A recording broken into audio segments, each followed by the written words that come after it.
totiž nedotiahli do konca. Mamičky to riešia jasne a stručne. Pošlú takéto deti z ihriska preč a je problém vyriešený. Podľa psychológov ale takéto oznamy majú opačný význam.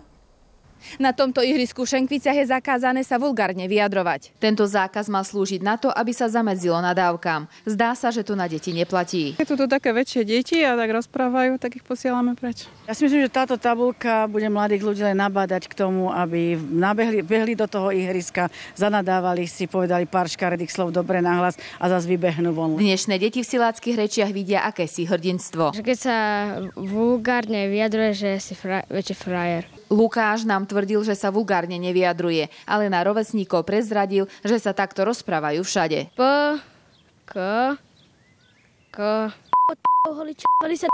Aj keď tento zákaz schválilo obecné zastupiteľstvo, zatiaľ pokutu nikomu nedali. Prevádzkový poriadok je platný samozrejme, ale nestanovili sme sankcie za jeho nedodržiavanie. Neslušné výrazy mnohokrát používajú aj veľmi malé deti. Opakujú však len to, čo počujú od dospelých a pritom nevedia, čo to znamená. Veľmi ma prekvapuje, že takto vulgárne už nadávajú školkári. Teraz to už prechádza do takej veľkej agresivity niekedy, že nie, už to je také až nezdravé. Niektoré deti, keď sa tak nevyjadrujú, tak proste v tom kolektíve sú také akože odstrčené.